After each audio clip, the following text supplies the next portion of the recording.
So does that justify everything that you do? Excuse me, let me tell you something. What do you think they were doing it for? Because they were trying to save us from poverty? No, they did it because they needed us. It's honor and family and loyalty. And some of us wanted a piece of the action. Now, we weren't educated like the Americans, but we had the balls to take what we wanted.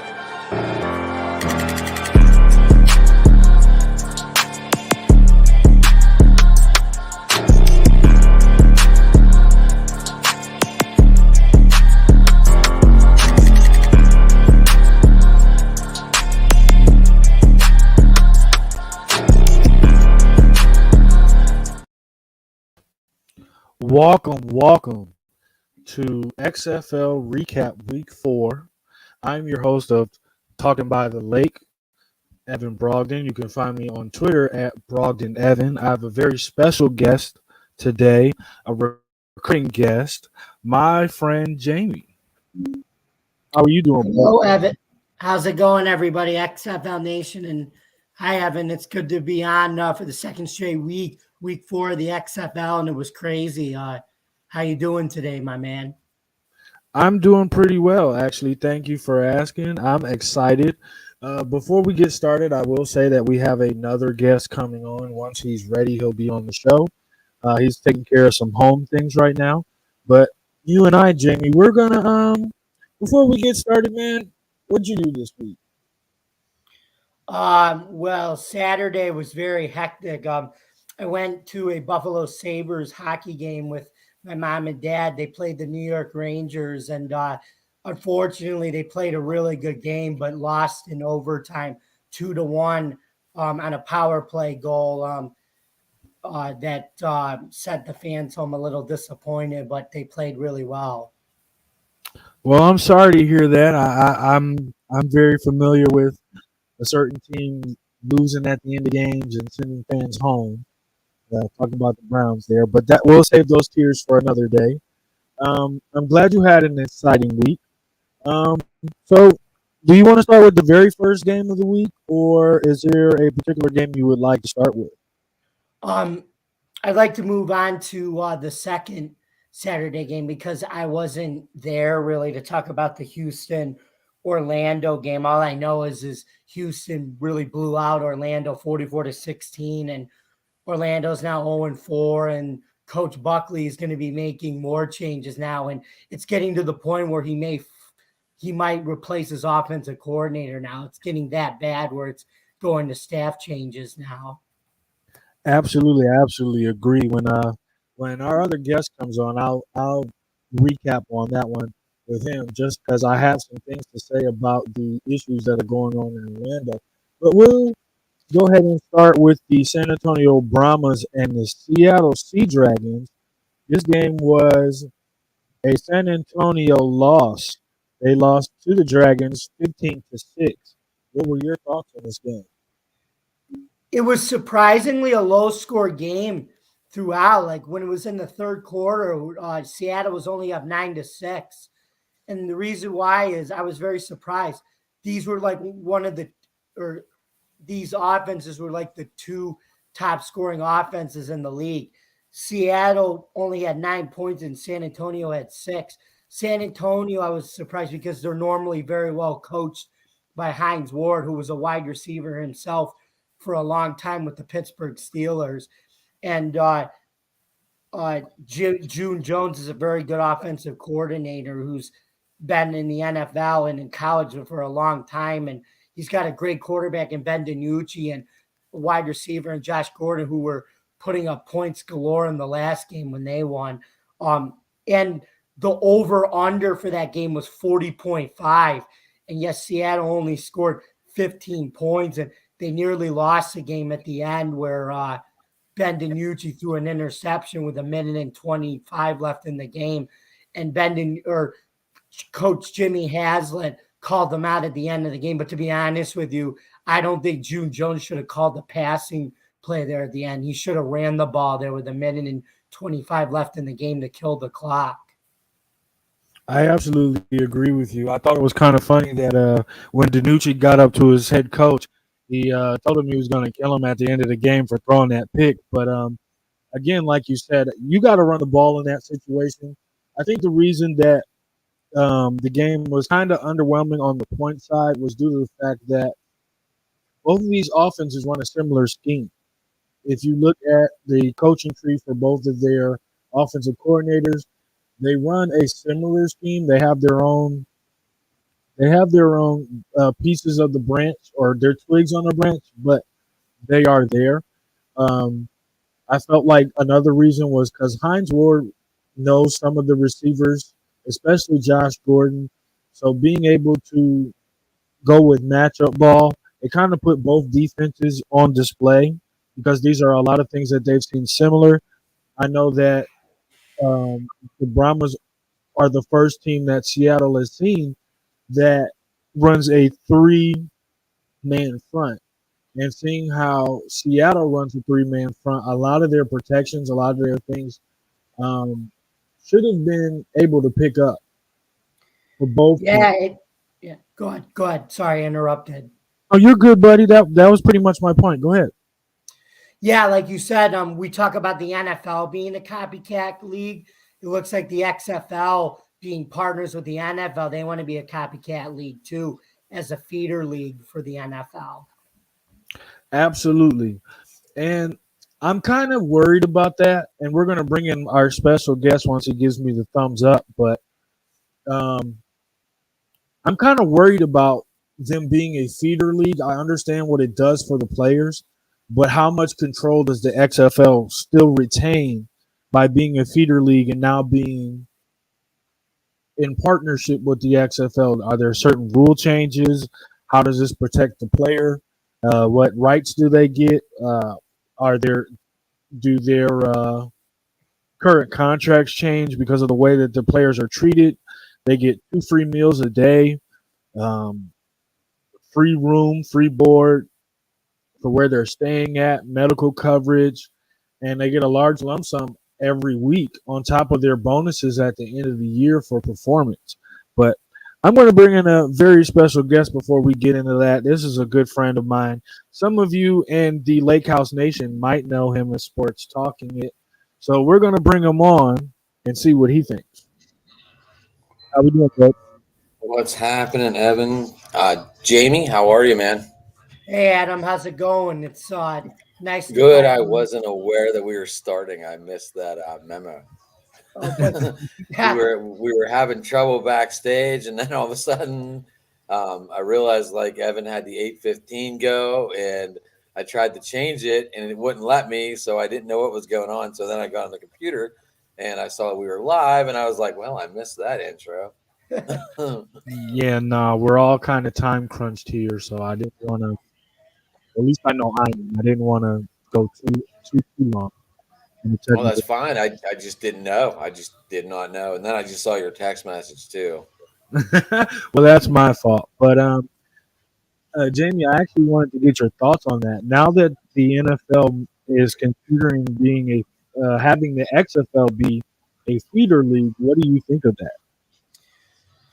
I think it's great in terms of like it's the reason why I think this version will last beyond 1 year, because you mentioned that it's going to be they finally have a championship game, which it's going to be the inaugural championship game finally, after in 2001 Vince McMahon tried to make it a wrestling version, and in 2020 it probably would have been there would have been a championship game if it wasn't suspended for COVID.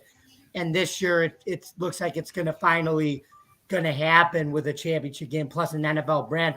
But I will play devil's advocate too. You also have the USFL, which completed successfully last year, and they too might want to partner with the NFL and say, hey, we want to be a feeder league too, just like the XFL. So you have 2 feeder leagues now and not just one. I absolutely agree with that. Before I pass that to you, Adam, I wanted to give you the question of: do you see the XFL and the USFL combining teams to cover the markets that they both carry and coming under one name as a deal to be a feeder league to the NFL? So we're talking about the XFL, USFL being the minor league for the NFL, right? Absolutely. So originally I thought, like, when USFL came out last year, um, obviously Hammer Time Pit is one of my pages. I followed the Maulers pretty close. Had a couple players on, and my thought was whenever the XFL got announced that they were going to do an 8-8 league, play their championship like a Final Four, and then play the final two to let the USFL and XFL have like a championship every year. I thought that was what they were going to maybe do. Obviously, you can see the puppy getting involved here. There she is. Yeah, all better now. But that's just what I thought they were going to do. But I don't know if that's going to come true or not. But I thought that would have been a pretty neat thing to do whenever the USFL came back as well.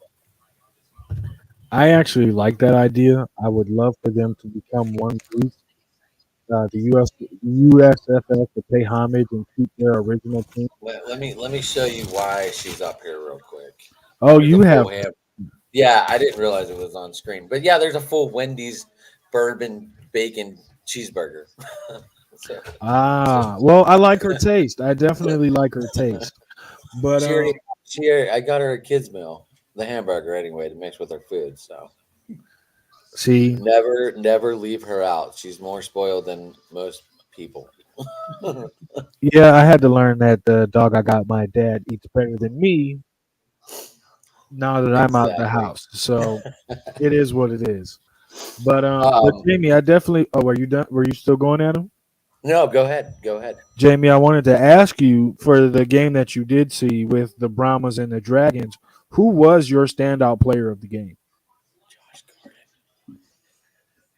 Yeah, I will say Josh Gordon was a standout player, but I want to say that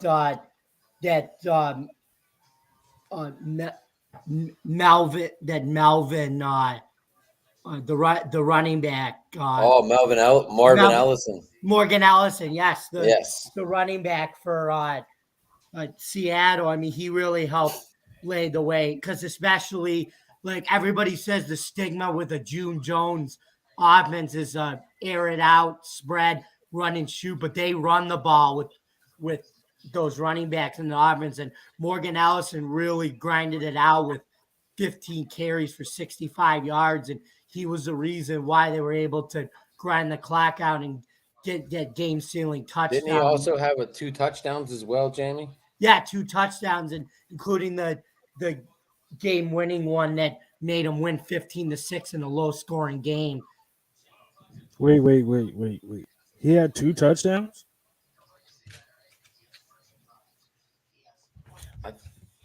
Wasn't it 15-6 Because this game? Yes, it was 15-6. Because I thought he had 16 carries for 69 yards and 1 rushing touchdown. And as a receiver, he had 2 catches for 10 yards, 5 yards each, but it didn't say a touchdown. But I'm on XFL.com. They're new, so hey, they might be wrong. I trust you guys way more than I trust them at this point. Right, that was the game that was 15-6, right? That came down to Benanucci threw the interception at the end of the game. We just talked about that, yes. I also think he was a star because he's a guy that it's the XFL, but he's treating it like the NFL. He's taking selfies with the fans at the end of the game after a win. That's how badly he wants to get back into the NFL. Dude, they love Josh Gordon there. I like Josh Gordon too, 6'3", 230 pounds, and his wide receiver talent's just amazing for a guy that big. You know, he's in the circle. If he finishes the year healthy, he's been considered a camp guy for a couple teams this year. Him and Hakeem Butler, who we'll talk about next.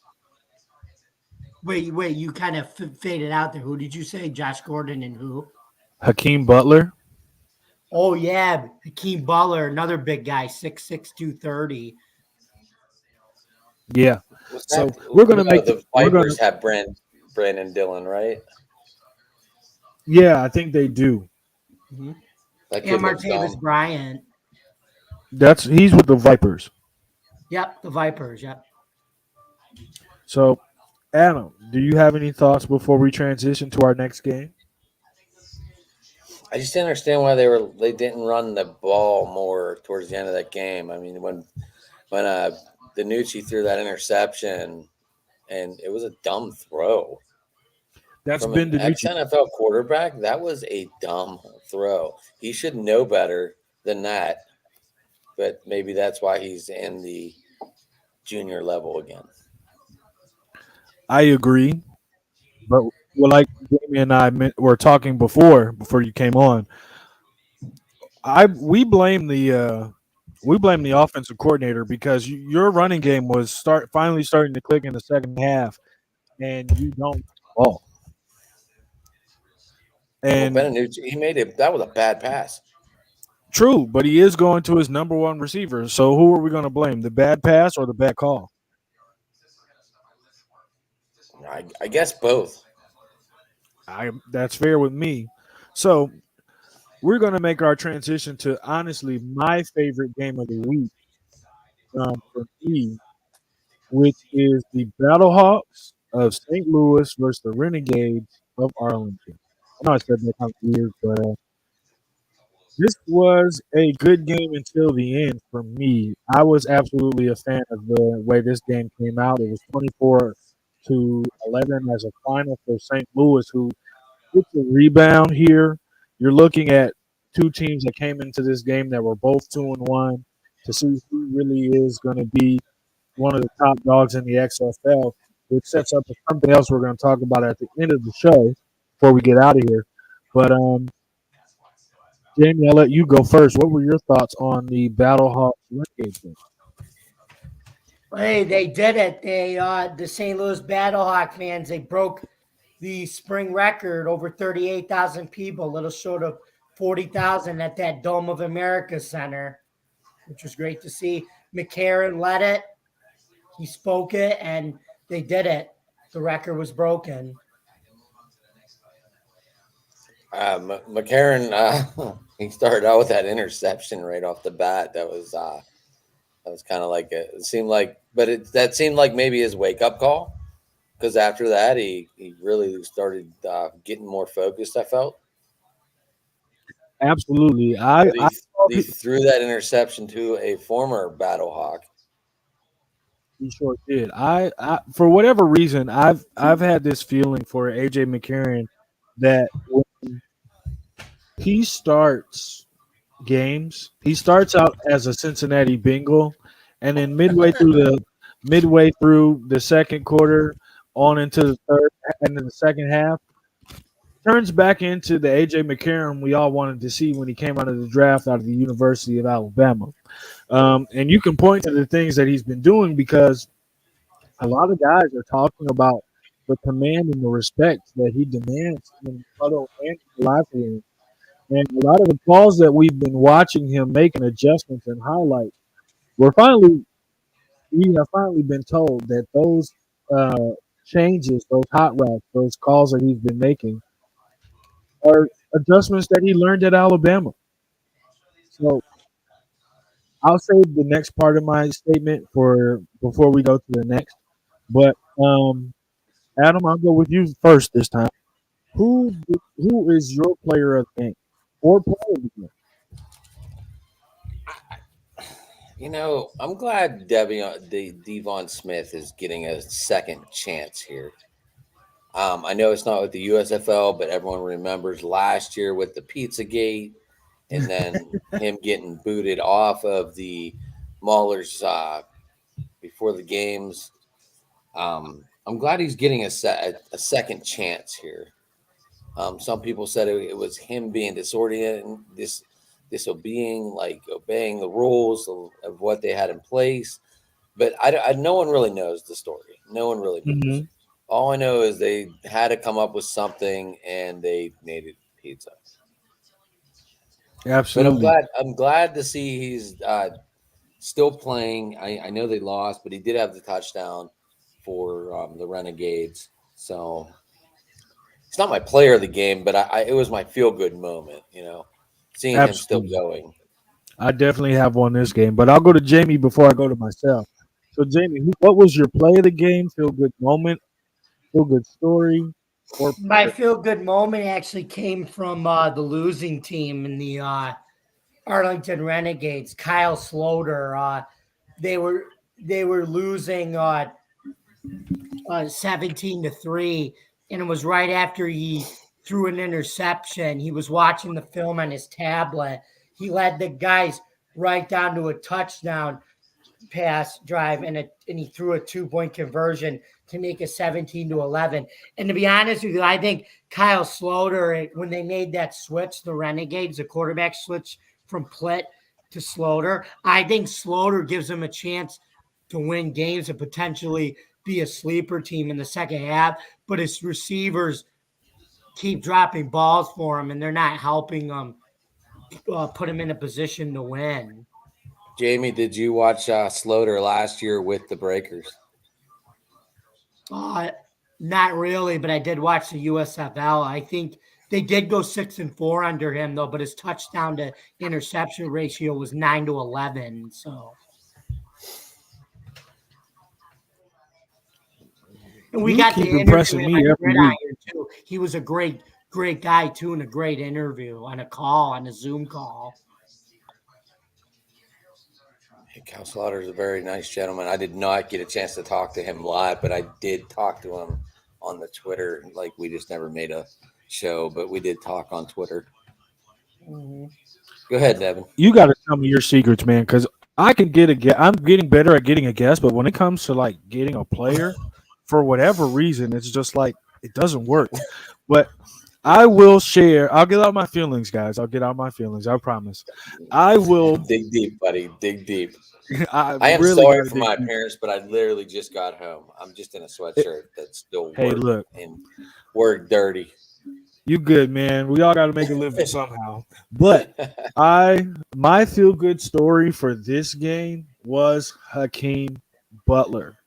When he came into the league, I can't remember who he was drafted by, but after the preseason, the thing was is they wanted to put him to the practice squad to try to change him to play tight end because of his size. And I understand the transition of what his body size and his athleticism is, but when you get a guy at that size who's played receiver all that time and hasn't been an inline blocker, it's hard to make that transition. And for him to finally get an opportunity to play receiver again, I like what I'm seeing. Because the last guy that I can really think of at the NFL level that ever made a transition from tight end to receiver or receiver to tight end is Joe Jaravicious and had a sustainable career. So for me to see Hakeem Butler come out, run a go route, toe tap both feet with a catch over the shoulder with tight coverage was just something I was happy to see. I love Josh Gordon, former Brown, Super Bowl winner. I believe that was with the Chiefs, if not the Patriots. He won a Super Bowl on one of those rosters. But to see Hakeem Butler finally have some moments back to back for me was my moment of the week. So we're going to transition to the next game. And if my computer would work right, we wouldn't have an issue. So we're in week 4. And we're going to talk about the last game with Jamie before Adam and I take over the first game of week 4. And this game is the Vegas Vipers versus the DC Defenders. And man, this game to me, guys, was kind of ugly. But Jamie, I'll let you go first as we talk about the Defenders winning over the Vipers 32-16. No, 18, excuse me. Yeah, it was ugly, but Vegas did show for. Sorry, it was ugly, but Vegas did put up a fight for an 0-3 team against an undefeated team like DC, especially like we talked about when Vegas plays one quarterback. And it's sad that it came to the dispense of Brett Hundley getting hurt and Luis Perez coming in. Perez played well. I mean, he threw for 234 yards against one of the best defenses in the league and moved the ball consistently. And if they can stick with him the rest of the year, maybe they could win a few games or two and maybe upset a team or two that nobody thinks. But Rod Woodson does a good job coaching that group and keeping them competitive, considering with what he has. Because like Vegas is 0-4. I mean, Orlando's 0-4, but Buckley's tried everything, and it looks like nothing's really working. But Vegas, I think, actually has some talent there that you can mold and with some wins with Woodson. So, but they play DC tough, I think. Adam, what about you? I thought they played them very tough. I mean, the score doesn't really. I mean, what they had that. I mean, I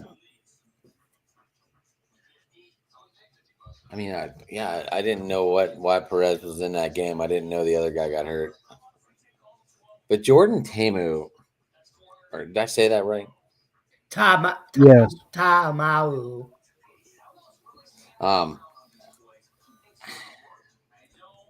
He had the same problems in the USFL last year. He couldn't throw touchdowns. I mean, they put up 32 points and didn't score a touchdown. So I kind of question that to be one of those things of the system that he's in, because it didn't seem like he had that issue when he was a Battlehawk. Now I will admit I don't remember his numbers when he was a Battlehawk, but it seemed like he was more fluid and more comfortable in that offense. Now, do you think it's a thing of receivers for him, or is it really that he has an issue getting the ball into the end zone once he gets past the 50, 40-yard line? Well, obviously he's a runner too. I mean, he had 89 yards on the ground as well. So it kind of reminds me of that guy in Baltimore, that number 8 guy. Lamar Jackson. Yeah. Don't fall into his crap, Jamie. I'm a Browns fan. He's a Steelers fan, and he's trying to start some stuff because we got a big show tomorrow on our AFC offseason talk. So I ain't starting And you got nothing. 2 number 8s. You have a number 8 in Kenny Pickett here, and you have a number 8 in Lamar Jackson. absolutely, his number 8 has two small hands, and Oh my god. the number 8 over in Baltimore. I hope he goes to the Colts. So, but yeah, The where? Where's he looking to go? The Colts. I think that'll be they're the one place that has enough picks and everything to satisfy Baltimore. But let's keep that for the AFC talk. Um, the You mean other XFL? excuse me, AFC talk. Is anybody is anybody else? Does anybody else have anything else to say about this game? Any player of the week, player of the game? Defenders are going to be tough. I think they play Houston next week, if I recall. No, That's they gonna play be- the Battlehawks next week Oh yes, Battlehawks. I'm sorry. in St. Louis. I will In not. St. Louis. So this might break this week's attendance in St. Louis. Absolutely, because It's of a what happened rematch last of week. it's a rematch of what is it, last week or 2 weeks ago's game? It's a rematch Last of week. that game in which DC won. Yes, and it got very chippy, very, very Oh, chippy. this is the fight game. Well, one of And them, the but yeah. return of the beer snake too. Oh, I love the beer snake. If I ever get back to DC, I want to go to a Defenders game just so I can see the beer snake. I want to follow it on Twitter too. You know what? If I find them on Twitter, Jamie, I will definitely send them your way. Absolutely. Slam dunk. But before we let you go, Jamie, because we're going to talk about that last game before we get out of here, do you have Jamie any got to go. do you have any thoughts for the I know Guardians? Jamie had down. I know you want that food down. Sorry. Do you have any thoughts about the Guardians and their unfortunate start to the year? Terrell, Coach Buckley keeps me laughing with his zinger press conferences and his staff changes, his team changes, and hopefully he doesn't have to change the mascot or the owner or the turf field and make it blue like Boise or whatever. I don't know what he has to do.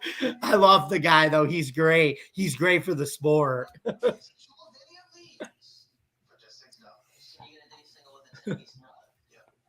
The only thing because the score for me is that I think seeing Terrell Buckley as a first time head coach, you get to see the flaws and the difficulties that go on with head coaches in their first time being in this position to lead a group of men.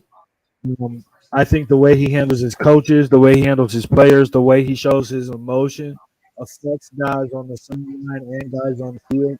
You can only imagine what they're saying in practice.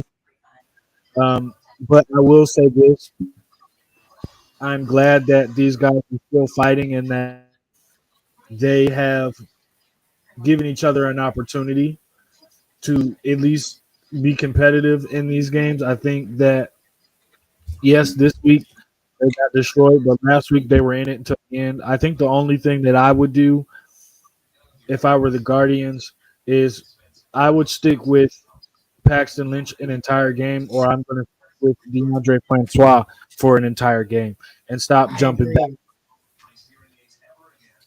agree. Agree. Any thoughts, Adam? On this game, No, the Yeah, Guardians, the Guardians and who'd they play? Houston. The Guardians you and the Roughnecks. Almost called them something. gotta feel good for Wade Phillips. Absolutely. I mean, after watching his NFL kind of get terrorized a little bit, and now he's gotten a rebirth here in the XFL. And the funny thing is, it's in Houston. Hmm. I just feel good for him. But I mean, the Guardians, they had that fumble, and then it got returned for a touchdown. That put them down 14-0, like that. Yeah, I mean, these Guardians just I don't know. They had a lot of issues. I absolutely agree. So, before, does anybody have any other thoughts, any 'Cause It predictions was for it next was week? what 20-0 before the end of the first quarter. Yeah, it got bad quick. I honestly, I'm not gonna lie to you guys. I kind of cut it on, cut it off. But does anybody have any predictions for next week's game before we get out of here? Yeah, I think the Thursday night game. I think that could be a. I got Seattle on ups. I mean, I got Houston on upset alert at Seattle. That could happen. You never know. I agree with you on that one. That was the game for me to watch as far as upsets go. For myself, my pick of the week is going to be the Defenders and Where the. is Seattle playing? In Seattle, Like it's not, but it's at some awkward stadium. I mean, it's not at Link I don't think whatever. it. I don't think it's an NFL stadium. If I'm It's not at Lumen correct. Field or whatever. mm-hmm. No, no, no. I think it's one of their local soccer teams. They got like 50 up there. I was But just wondering if they were gonna like maybe promote it and like let them play on the main field because this is a pretty big game. I wouldn't. I think I would go. I think that every other team besides the Battlehawks should go the route that the Defenders went and play in a soccer stadium because it's easier for you to fill up. It's not as much of demand on the stadium and cost and things like that. And it allows these guys to have a raucous crowd in a small place.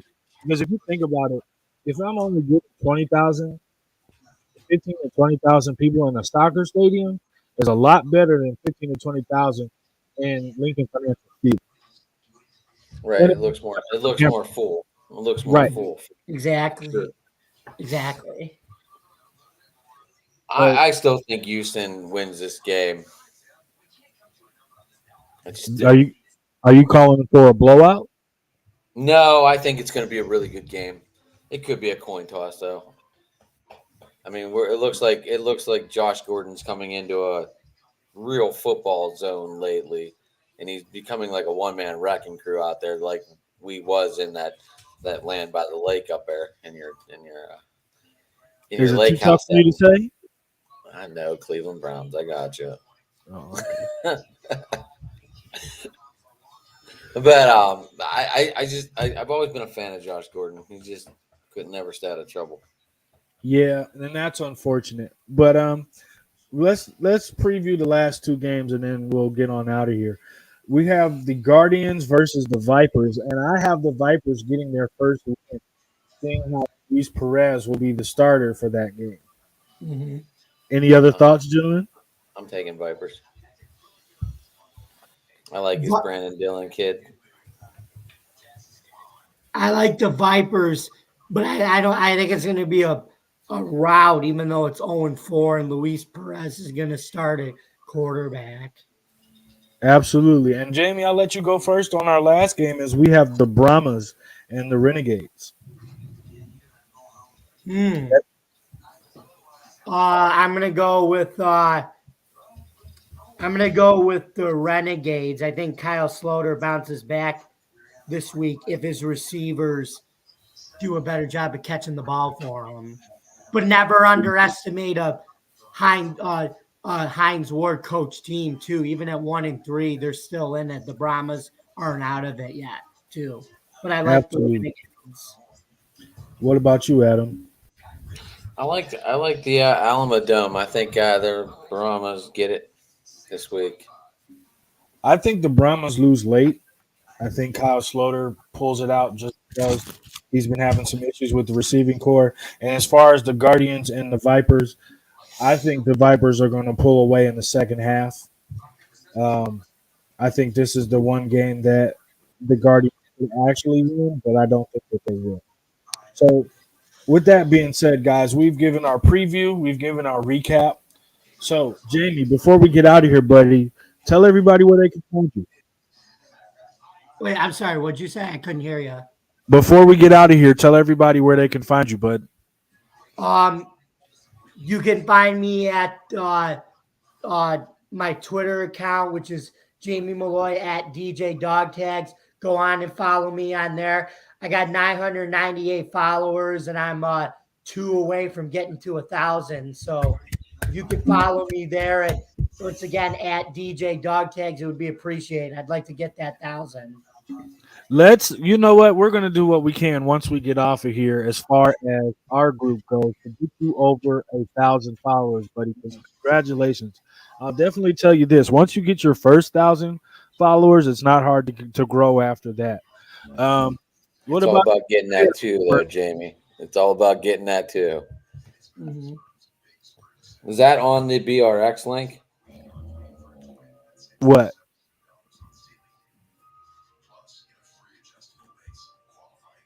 What was on BRX?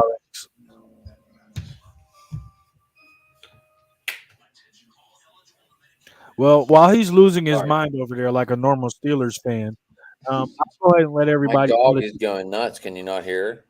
No. It's all because of this freaking burger, man. Wendy's, it does something to people. They gave me 3 Frosties. I ordered 1. Hey, they knew what they were doing. But I'll let you tell. I just wanted a chocolate one. I missed that strawberry one. Those are good. Where they can find you, bud. You a Wendy's guy there, James? Yeah, I like all fast food. I don't like McDonald's. Yeah. Got the golden arches. Come on, man. I don't know. I guess it's an older thing. I'm just not into it. Like every once in a while, though, I do get a craving for one of them cheeseburgers, and I just have to get one. But it's like every 6 years or so. It's not like an everyday thing. Is it a price thing? I mean, you are a little wise in age. Yeah, I know. That's why I got to watch what I eat. So this is Sports Talking It on Twitter. He is also the producer of Driving to the Top. We're going to give Adam a round of applause today. We're going to, yay, cheers. I'll add this. It's Matt's birthday today, everybody. It's whose? Matt's. Oh, yeah, that's right. Our native Baltimore Raven and all things Maryland podcast guy, Matt Traeger, has a birthday today, and he is out with his lovely family at dinner, and we wanted to wish him a happy, happy birthday. So, is there anywhere that they can find you? Is there anywhere else they can find you on Twitter before we get out of here? Who, me? Yeah, you. at Hammer Time Pit. Yeah, give me at any of the shows we do. So you can 49ers find, Dynamite. Let's see, we got Hammer Time Pit. We got what else? We got Talking by the Lake. Sports Talking by the Lake with Evan at the Lake House. Maybe we're gonna get him in the baseball with me and Mark and John. Whenever they're going we to do our keep round trying. table.